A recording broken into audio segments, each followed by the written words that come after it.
Donc, la deuxième question, étudie les centres de variation de la fonction Ctx sur l'intervalle I égale intervalle fermé de 0 à 1000 et représente graphiquement cette fonction dans un repère orthogonal où 1 cm représente 100 francs unités sur l'axe des abscisses et 10 000 francs sur l'axe des ordonnées. Solution. On demande d'étudier les sens de variation de la fonction Ctx. Ici, nous avons la fonction Ctx. On a donné Ctx.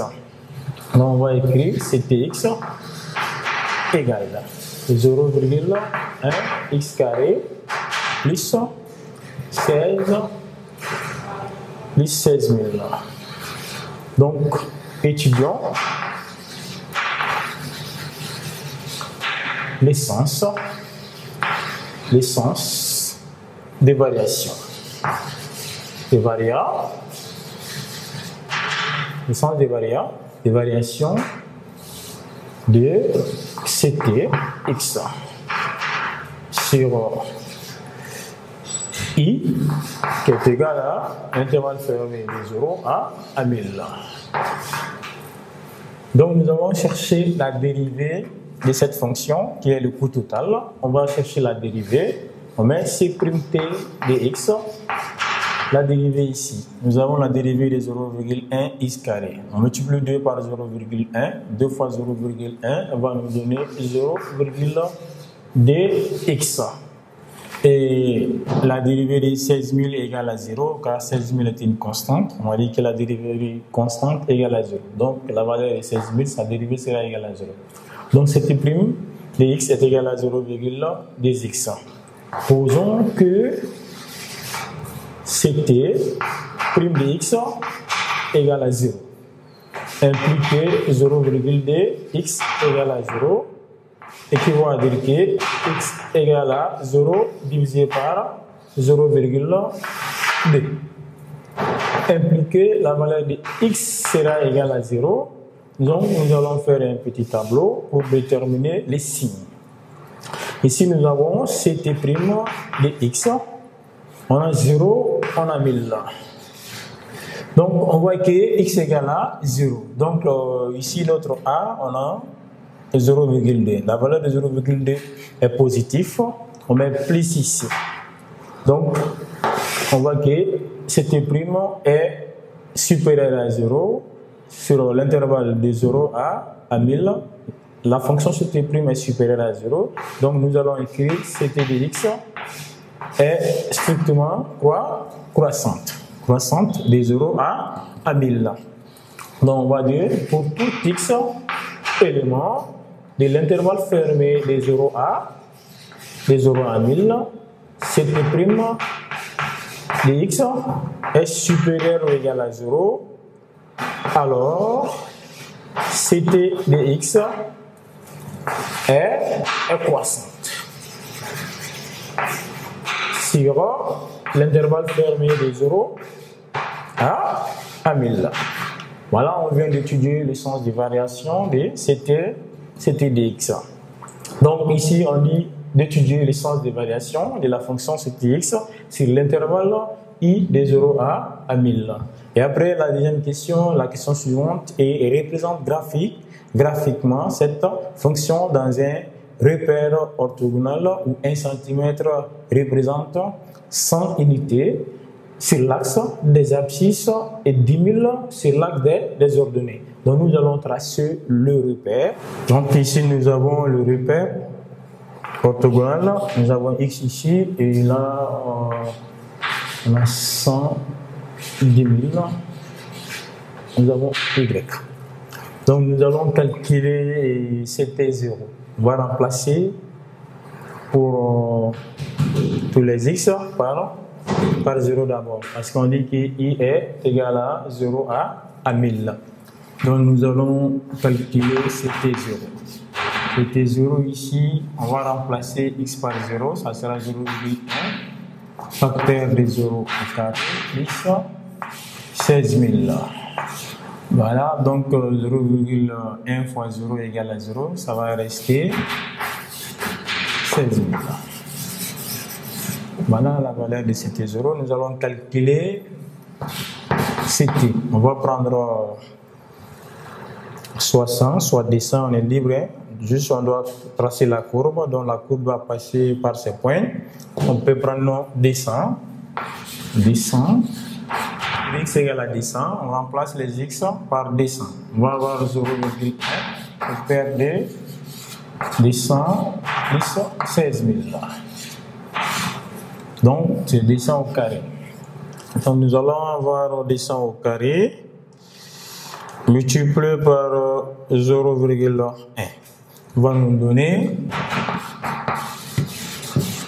4000 plus 16 000. Donc la somme ici va nous donner 20 000. Donc c'était 20, c'était 200 est égal à 20 000. Voilà, on a obtenu la valeur de 20 000. On pouvait aussi, on peut calculer pour 300 ou 400, 500, 600, on est libre de choisir entre ces points. On peut prendre 800, donc si on prend, c'était 800. Allez, on va remplacer les x par 800. Nous allons avoir 0,1 facteur de 800 au carré plus 16 000. Donc nous allons avoir 800 au carré, multiplié par 0,1 plus 16 000 va nous donner 80 000.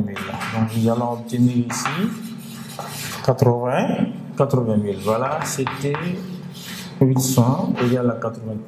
Donc nous allons calculer pour 1000. Pour 1000, parce qu'on dit que ça varie des 0 à 1000, on va remplacer les x qui est là par 1000. On va avoir 0,1 facteur de 1000 au carré plus 16 000. Donc nous allons voir 1000 au carré qui est multiplié par 0,1 plus 16 000. On va avoir 116 000. Donc on va avoir CT facteur de CT 1000 va nous donner 116 000. 116 000. Donc, notre repère, on voit qu'on s'arrête à 110 000. Donc, on peut aller au-delà de ça. On va prendre 120 000. Voilà, 120 000. Bien. Donc, pour x égale à 0, comme on voit ici, pour x égale à 0, nous avons 16 000 là. Pour x égale à 0, nous avons 16 000. Voilà, pour x égale à 0, ici, nous avons 10 000 et là, nous avons 20 000. Donc, la moitié ici, c'est 15. Donc, 16 000 peut être quelque part ici. Donc, on va supposer que là, on a 16 000. Voilà, nous avons 16 000. Maintenant, pour x est égal à 200, pour x égale à 200, voilà, nous avons 200 ici. On a 20 000. Je vois que 20 000 est quelque part là. Voilà, 20 000. Nous allons placer ce point. Voilà, ce point-là.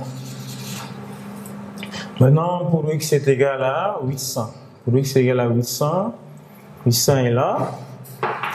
Et nous avons 80 000 là. 80 000 est ici. Donc 800, voilà, la courbe va passer par ce point.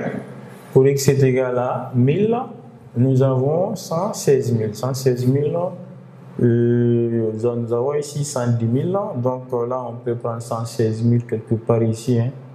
Voilà, 116 000 quelque part ici. Ici, nous avons 1000. Voilà. Donc, notre courbe à la fonction, c'était